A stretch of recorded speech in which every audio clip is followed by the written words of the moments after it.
Pero en este momento, Pax ha elegido quedarse allí. Esa frase no aportaba una claridad absoluta, pero fue suficiente para que Sang-Nue comprendiera algo. Bajó ligeramente la mirada y su expresión se suavizó visiblemente, como si acabara de darse cuenta de la distancia entre él y Paxa. Ahora ya no se debía simplemente a una separación física o una falta de tiempo libre. Quizás se trataba de otra etapa de la vida de la que simplemente él no formaba parte. Onza miró a Sang-Nue en silencio y no pudo evitar sentir un poco de lástima por él, porque aunque el otro muchacho no había dicho nada directamente, esa mirada en sus ojos ya decía más que suficiente. Al final, Onza habló con una voz más dulce. Sang-Nue. El otro chico levantó la mirada despacio. No pienses demasiado por ahora. Cuida de tú primero, dijo Onza. En cuanto a Paxa, si llega el momento adecuado para que sepas más, te lo diré. Sang-Nue lo escuchó y apretó ligeramente los labios antes de asentir. A pesar de que seguía intranquilo, pareció comprender que debía detenerse ahí por el momento. Está bien, respondió. Paxa seguía sin acostumbrarse en absoluto a vivir en esa casa. No era porque el lugar fuera desagradable, al contrario, la casa de Nakun era espaciosa, limpia, silenciosa y estaba tan perfectamente ordenada que a veces se sentía más como una residencia de lujo sacada de un anuncio publicitario.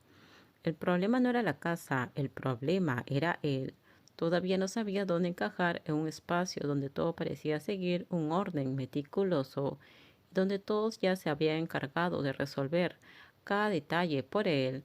Si se movía solo un milímetro, alguien se acercaba a preguntar si necesitaba algo. Si caminaba para servirse agua él mismo, alguien se apresuraba a decirle que se encargará de ello. Si se quedaba sentado en silencio durante demasiado tiempo, alguien lo observaba de reojo, como si temiera que le hiciera falta algo. Paxa no se sentía cómodo siendo atendido a ese extremo. Cuanto más hacían las cosas por él, menos sabía cómo actuar. Al final, cuando ya no pudo soportar más esa incomodidad, escapó al piso de arriba para refugiarse en su propia habitación por la tarde. Se llevó los expedientes de trabajo que Nakun le había entregado en su momento y se sentó a leerlos en silencio en el escritorio junto a la ventana. Al menos concentrarse en el trabajo era más sencillo que verse rodeado por las atenciones de toda la casa. En ese momento, Nakun acababa de regresar a casa. Apenas se había quitado la chaqueta del traje, quedando solo en una camisa oscura entallada y con la expresión levemente cansada de quien había trabajado una jornada completa.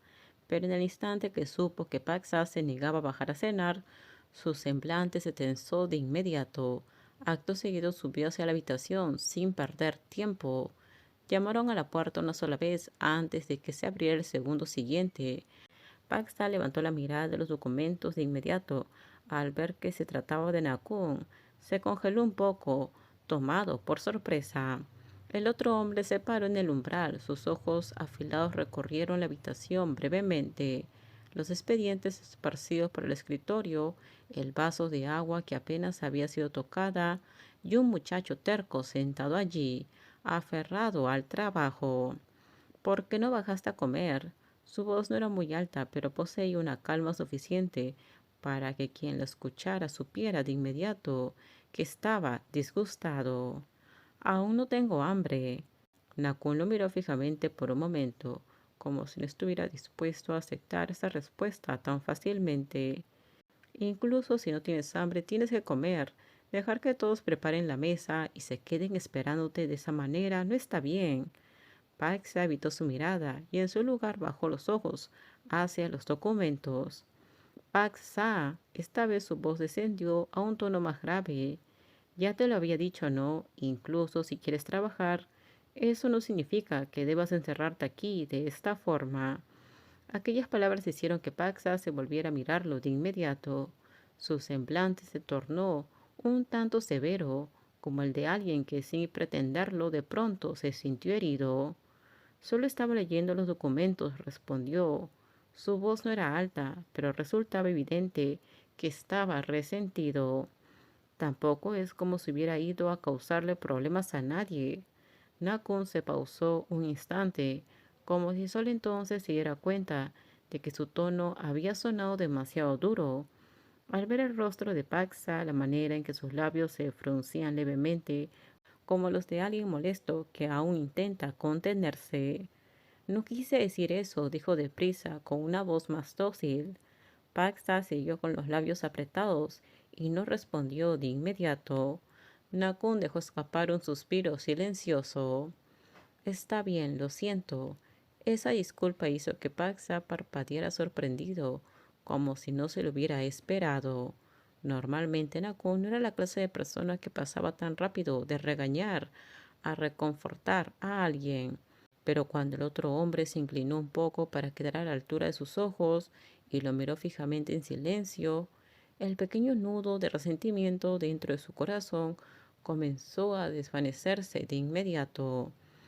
Todo terminamos. Déjenme sus comentarios ustedes qué opinan sobre este spoiler. Por favor, si gustó el video, dale me gusta, suscríbanse. Bye.